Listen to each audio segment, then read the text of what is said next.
Good morning, everyone.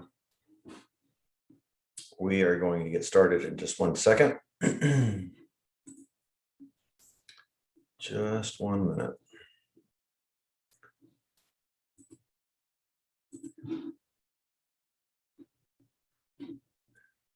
All right. Well, we did a gathering last week at the Kannapolis Cannonballer Stadium. We rented out the Kinetic Club, and we had about 30 agents come in, and I gave an update. It was designed to be a realtor appreciation event. And we just wanted to provide value for our agents, but also for other agents, even people who are thinking about getting their real estate license, who haven't even begun the class yet. But we wanted to just provide an update on the market, where we're going as a real estate industry right now, some of the challenges that we are facing right now. And one of the talks we gave was why we are not in a housing bubble as we speak. Now, if you guys were in the housing market, maybe you were shopping for a home, maybe you were selling real estate 12, 13, 14, 15 years ago, and you experienced one of the worst housing bubbles that the United States has ever seen, just in the 2007, 2008. I remember shopping for a house myself in 2007 or 2008. It must have been 2007, and just thinking how ridiculous these prices are. The values were going up insanely, and we're seeing some of that same price increase happening right now. And it's not just in Charlotte, it's not just in major cities, it's nationwide, even out in the country.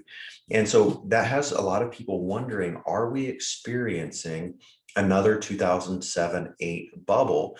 And the bad thing about a bubble is that it bursts. And when the bubble pops, when the bubble bursts, it leaves a lot of damage. There's a lot of collateral damage. There's a lot of people's lives that have been seriously affected when their house that they bought for $250,000 now is worth $125,000. In some cases down in Florida and in other major cities like out in Arizona, people were paying $200,000, $300,000 for a house, and then a couple of years later they were literally being sold on the auction block for $40,000, almost brand new homes, because they were so overinflated. So I'm going to talk about a number of reasons why we are not in a bubble. So let's just go over some of the economic data. Well, the first thing is, what caused that crash in 2007? Okay, there were a lot of really unsavory things going on. There were a lot of really terrible practices as that the government had allowed and even encouraged lenders to put in place. I remember in 2006, for those of you who knew me, in the early 2000s, from the late 90s to the early 2000s, I drove a garbage truck. In 2006, I hurt my back and I could no longer sit in a truck, at least not comfortably, and certainly not while it was bouncing down the road. And I had to change careers. So I went back to school. I was going to Catawba College.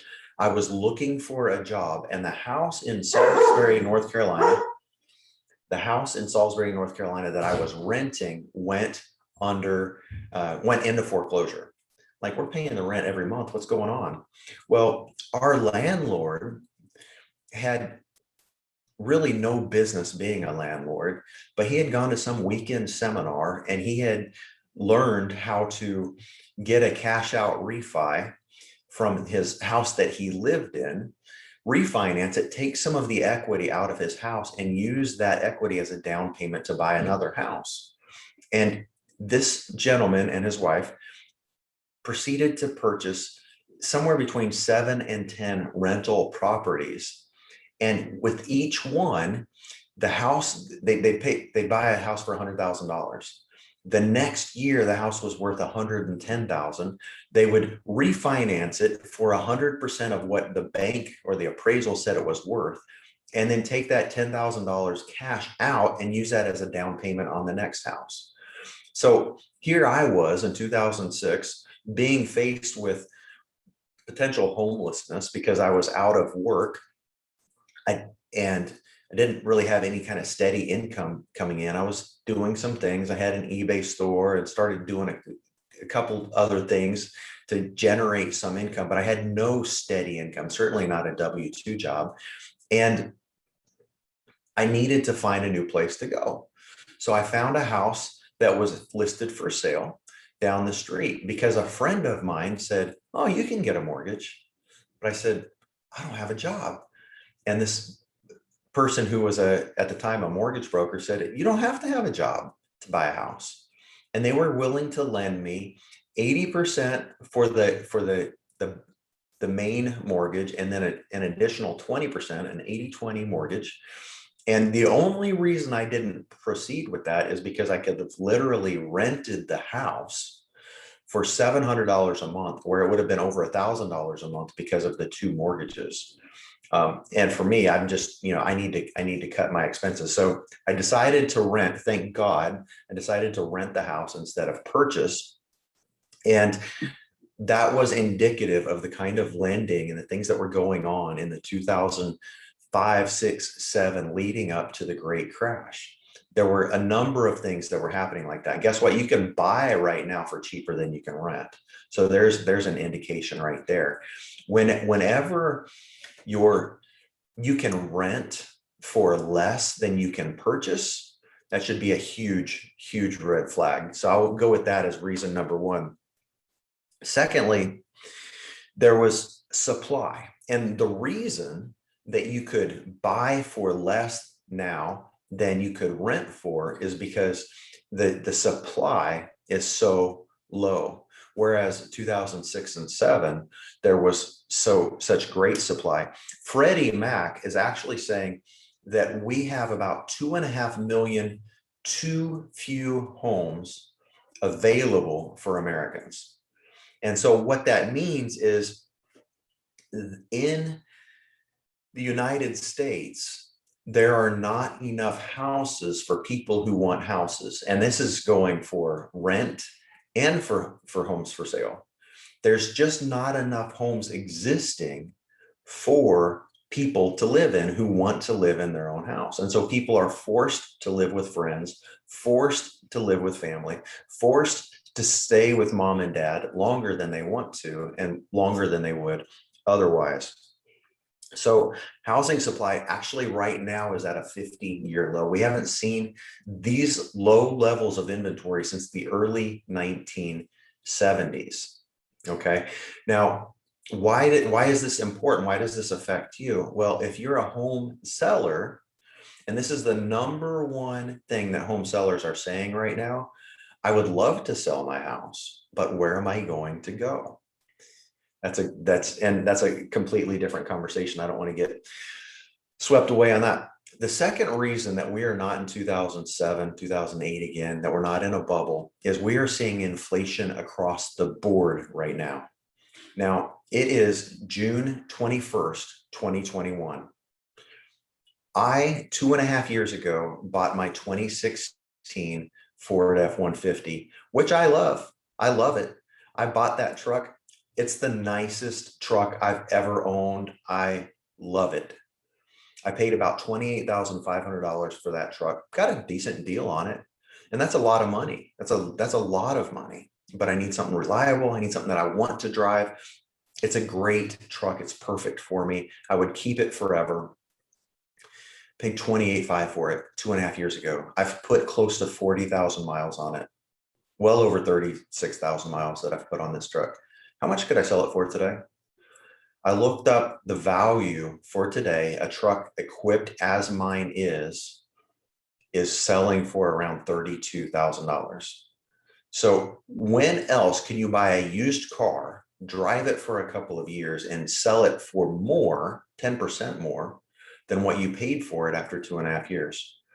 It's not normal, right? It's not normal. We are in inflation. So house prices are up, car prices are up, the price of lumber is up, the price of food is up, the price of clothing is going up. Everything that we buy on a day-to-day basis, for the most part, is going up. That is inflation. Unlike in 2007 and 8, it was really primarily just home prices that were increasing. So we've got housing supply, we've got inflation. Number three, and this is huge, and this is probably the primary driver of why we are seeing such a shortage of houses on the market and why prices are going up so greatly. Now, the baby boomers generation, those after World War II, my parents' generation, was one of the largest generations that the world had ever seen. And there were so many people, so many families, so many children that it just kept growing and growing and growing and growing. And so there was a need for more houses. There was a need for more cars. Well, and then my generation, Generation X, came along, and there were only 49 or so million Gen Xers. So we didn't actually see a decline in the population, but we saw a big drop off in the growth of the population, if that makes sense. So this is important. 49.1 or so million Gen Xers, people of my generation. Now, the Generation Y, who we lovingly refer to as the millennials, is a large generation like the baby boomers. There's actually 83.5 million of this Generation Y coming up. And right now in 2021, most of them are roundabout from the age of the early 20s up to around 40 years old. Now, what do people do in their 20s and 30s? They're a lot of times buying their first homes. A lot of times they're getting married and having children. They're creating more Americans, right? And not just Americans, but worldwide, this is happening. And then the next Generation Z to come after, there's even more of the Generation Z. There's over 86 million American Generation Z coming up. So we had this 49.5 million of the Gen X, who are now from 40-ish to mid 50s, and then double that for Generation Y, the millennials, and even more so for Generation Z. So there's twice as many people growing up. The population of the United States is set to double about every 15 years right now, where these people have to live somewhere. So housing prices are going up, and the exact opposite was true 15 years ago, 2006, where Generation X, my generation, was coming up. We were buying our first houses. There were half as many of them. So we had a lot of houses sitting empty, and that is just not the case right now. Reason number 4 is equity. American homeowners, in large part because of this boom in population, and this boom in pricing, and this boom in equity, homeowners now have more equity in their home than at any point in their history. So if they did have financial trouble, let's say they took a forbearance because of COVID, they lost their job, they were unable to make their mortgage payment for a few months, and now they're faced with either pay up or sell the house and get out. Well, sell the house, but even if you missed a couple mortgage payments, chances are, because the prices are so high right now, you probably have so much equity in your home that you could sell it and walk away with the difference. Now, there's always going to be foreclosures. It's just the nature of the housing market. Bad things always happen to a small percentage of people. There will be foreclosures, and there might even be a slight increase in foreclosures. But the fact of the matter is, because equity is so high right now, there's not likely to be too many foreclosures at all. And it's not likely going to affect the housing market at all. Reason number 5 is American savings. Now, COVID did a number of things, as we all know. How many of us stopped going out to eat for a season? How many of us stopped going to theme parks and movie theaters and doing all kinds of other things that we would normally spend our money on? A lot of people last year didn't even go on a family vacation. American savings, because of COVID in large part, and because perhaps fear of what might happen or what might not happen, people saved their money. And last year in 2020 in America, American savings rates hit an all-time high of 33.8%. People were saving, on average, a third of the money that they created. That is huge, and that's never happened anywhere in history, not in American history. And because of that, people have more money in the bank. Actually, Americans today have $1.5 trillion in the bank. Now, people generally save money for one of two reasons. They don't have anything to buy, which is what we're facing right now, right? They don't have anything to buy. There's nothing to spend the money on. I would love to buy a new car, but guess what? There's no new cars on the car lot. I would love to buy a new house, but there's no houses in my price range. If there are, there's 20 other offers on it and I'm being outbid every other one. So for those reasons, people are saving their money unlike any before. Now, credit, let's talk about credit. This is reason number 6. In 2006 and 7, you could buy a house with nominal credit, with no savings, with no job. And it was just crazy. And those are likely to end in default, right? Now, can you guess what the average credit score is of somebody buying a house in today's market? Actually, in last year, what the average credit score was of somebody buying a house in the last year? What would you consider to be good credit? The credit reporting agencies say everything over 720 is really good. 680 is good. The average credit score of somebody buying a home today is 749. Now, if somebody has a good credit score, something that high, a credit score, think of it like this. It's basically, are you going to be somebody who keeps your word? Have you proven through your repayment of borrowed money that you are somebody who keeps your word? And the better you keep your word every time you charge something and then pay it off the next month, whenever that bill comes in, or you borrow money for a car and you pay your car payment on time, it shows that you keep your word. And the better you keep your word, the better rating you are getting on your credit score. So people with a 749 average credit score are people who have proven that they are likely to repay their debts. And for that reason, we're not in another housing bubble. People are not going to go into foreclosure en masse unless there's something that's unforeseen that we have not been faced with yet. The other reason, number 7, is cash buyers. You know, last year, 36% of all home sales were paid for in cash. Guess what? If you pay cash for a property, the bank's not going to take it because the bank doesn't have any rights to it. So that's right there. 36% of homes have absolutely zero risk of foreclosure. Reason number 8 is the housing vacancy rate. And I alluded to this earlier, but here are some specific stats. In 2007 and 8, 3% of homes in America were vacant. 2007 and 8, 3%, basically 1 out of 30 or so homes sat empty. It was an investment property. It was a house that was going to be flipped. It was just sitting dormant. Somebody bought a new house and they were getting ready to try to sell their old one, and it was sitting on the market for a little while. Do you know what the percentage of homes sitting empty is right now instead of 1 out of 30?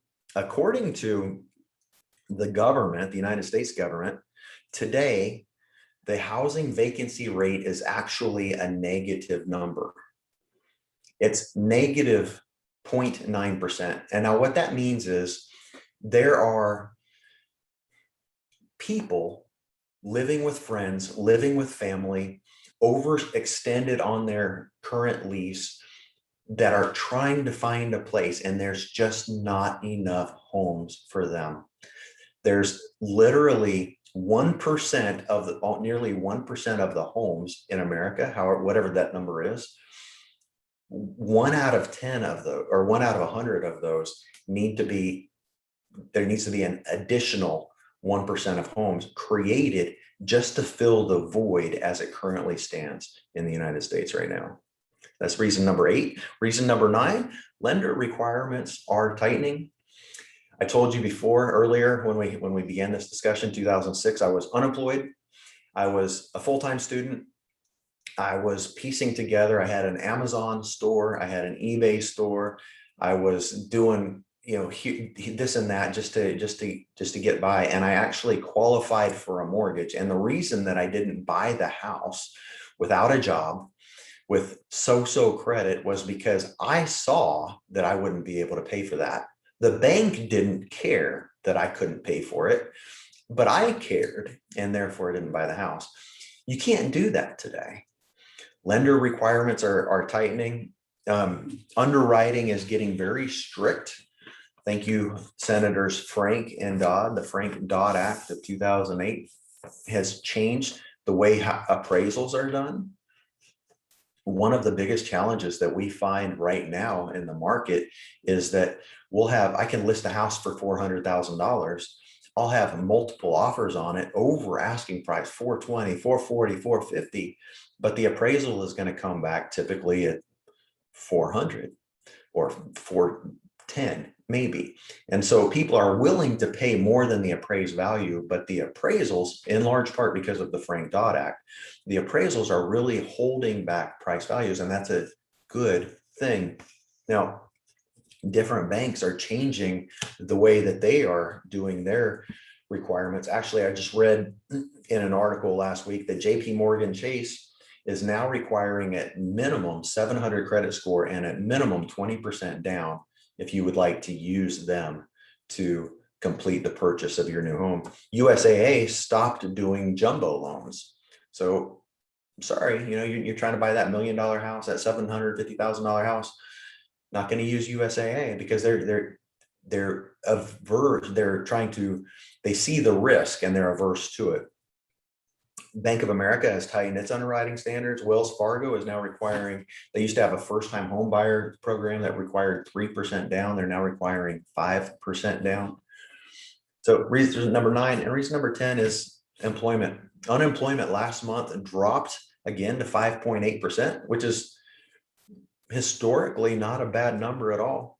9.3 million new jobs were posted in April. 559,000 new people started new jobs just in May. And so I thought that this was important, and I wanted to share these things with you because if you're a real estate agent who's representing a buyer, if you understand the market that we're in and the fact that all of these economic data, and there are more, and I encourage you to do your own research, don't just take my word for it. But because of all of these data points, some people believe, and I tend to agree, that we are currently seeing the lowest home prices we are likely to see for a very long time to come. What I mean by that is prices are likely to continue rising for a long time, years. And again, I don't have a crystal ball. I'm just looking at the data. I follow some very smart people. One of my favorite people to follow is Tim Harris. He's a real estate coach. He and his wife, Julie, have sold thousands of homes. They're very well educated. Many of these data points, I heard them speaking and encouraged me to do my own research.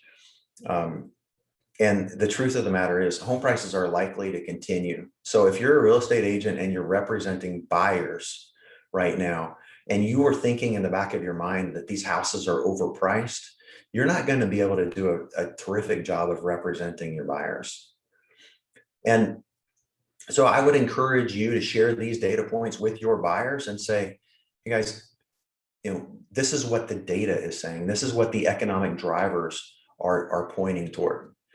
Now, if you're thinking of buying a home, it might be in your best interest to do it now, because next year, if you're trying to find a $300,000 home now, next year that house might be worth $400,000. Or maybe worth is the wrong number, wrong word. Maybe you should be saying it's likely to be selling for $400,000. So we should really work now diligently to find you that home. If you're a home buyer and you're thinking about buying a home right now, it's a good idea for you to consider the sense, the need to be urgent in this decision because home prices are likely to rise. If you are a seller who's thinking about cashing out and saving that equity, maybe renting for a while. I had some clients, we actually just closed on their house on Friday, and I'm so glad because they said that at first they wanted to rent for a while and they ended up deciding to buy another home. And I'm so glad because if they had sold their home and used that equity and then rented for a while, there's a good chance that when they try to buy next year or the year after, the homes that they'd be interested in would have significantly increased in value. We might not ever see prices go below where they are right now. I hope this was helpful. If you have any questions, I'd love to try to answer them. Let's see, I've got a couple of things that have popped up. Okay. No pressing questions. Guys, thank you for watching. Thank you for your support. I hope that this was helpful. Wish you all the very best, and we will talk soon.